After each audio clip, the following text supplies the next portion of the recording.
Assalamualaikum warahmatullahi wabarakatuh. Apa kabar anak-anak semuanya?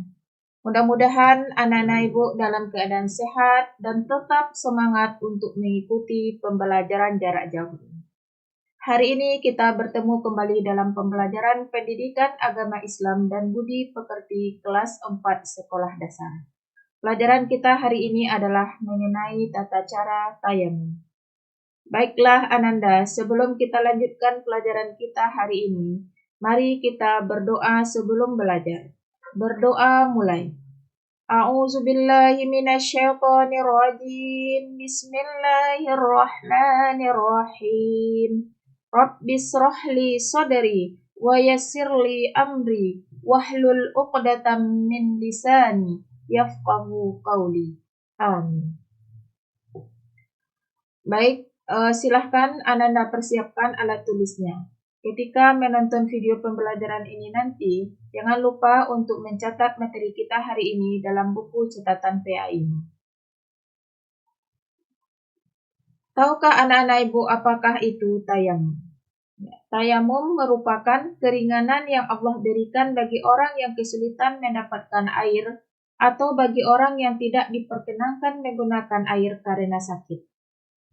Tayamum itu dilakukan sebagai pengganti dari wudhu atau mandi wajib.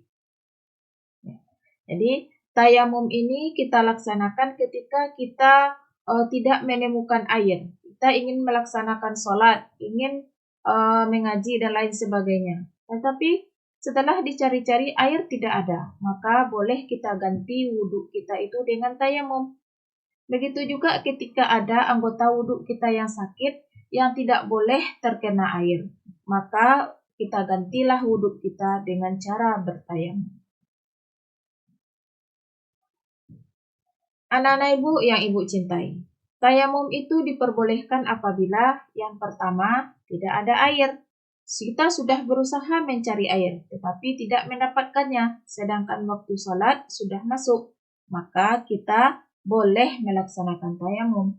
Tapi kalau kita masih mendapatkan air, maka tayamum tidak boleh dilakukan. Yang kedua, sedang sakit. Apabila terkena air bagian anggota wudhu akan bertambah sakit menurut keterangan dokter, maka kita baru boleh melakukan tayamum. Misalnya, anak ibu tangannya luka, tangannya luka di bagian sini misalnya.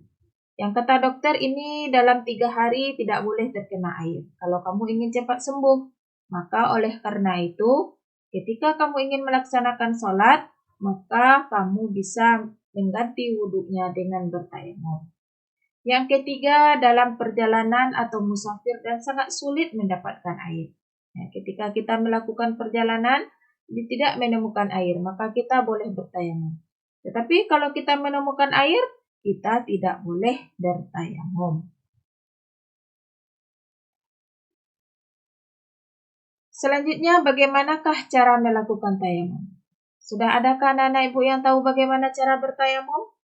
Ya, kalau belum ataupun sudah, mari kita perhatikan kembali supaya kita lebih mantap dalam melaksanakan tayamum kalau seandainya nanti sewaktu-waktu kita membutuhkan tayamum untuk melaksanakan sholat. Coba anak-anak ibu perhatikan gambar yang ada pada layar. Pada layar ini tampak urutan orang yang melaksanakan tayamum. Ya. Anggota tayamum itu tidak banyak, tidak sama dengan anggota wudhu. Anggota tayamum itu adalah mengusap muka, mengusap kedua tangan hingga 2 siku. Itu saja anggota tayamum. Pada gambar yang pertama itu dilihat ada seorang laki-laki yang akan bertayamum menepukkan tangannya ke tanah yang suci. Ingat, kita bertayamum dengan tanah yang suci atau debu yang suci. Setelah itu dikipaskan sedikit, baru dia sapukan ke mukanya mulai dari atas ini sampai ke bawah. Jangan sampai kita mengusap muka dengan tanah yang mustakmal atau yang bekas dipakai. Selanjutnya yang kedua, dia tepukkan lagi tangannya ke tanah lalu dikipaskan, baru dia usapkan ke tangannya mulai dari tangan kiri. Ya, mulai dari tangan tangan kiri yang menempel pada tangan kanan pada bagian bawah. Ya, lalu diteruskan ke bawah sampai siku diputar ke atas baru sampai ke pergelangan tangan. Setelah itu baru dipindahkan ke tangan yang bagian kiri. Telapak tangan yang berdebu bagian kanan untuk mengusap tangan kita yang bagian kiri. Diputar, baru selesai kita bertayamum. Nanti untuk lebih jelasnya akan Ibu kirimkan video bagaimana cara bertayamum yang bagus. Silakan nanti anak-anak Ibu tonton ya. Ya, dalam bertayamum pertama yang kita lakukan adalah berniat tayamum untuk melakukan salat fardu. Nawaitu tayammuma listibahatis sholati fardan lillahi ta'ala. Itulah niatnya, sengaja aku bertayamum untuk diperbolehkan salat fardu karena Allah Ta'ala. Yang kedua, mengusap muka dengan debu yang bersih. Letakkan 2 tangan pada debu dan usapkan ke wajah. Yang ketiga, mengusap 2 tangan sampai siku dengan debu yang bersih. Itu adalah anggota atau tata cara kita dalam melakukan tayamum. Sekarang kita masuk kepada hikmah tayamum. Apa kira-kira hikmah daripada tayamum itu?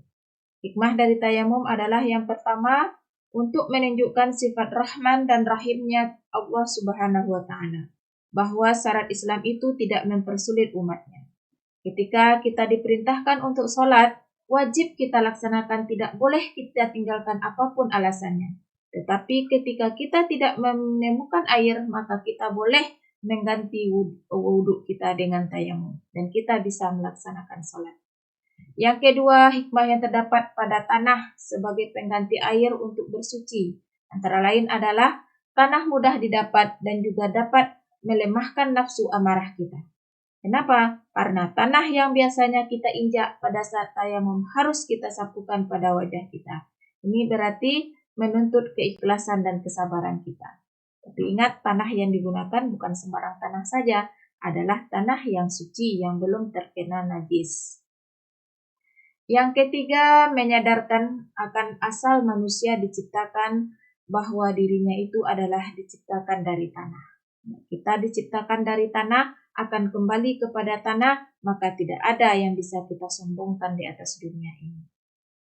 Yang keempat, memberikan kesadaran bahwa tidak ada alasan untuk meninggalkan ibadah.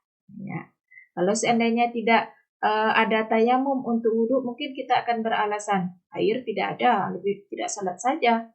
Tidak, kalau air tidak ada, masih bisa kita salat, yaitu dengan tayamum, bisa dengan tanah yang suci, bisa juga dengan debu yang suci.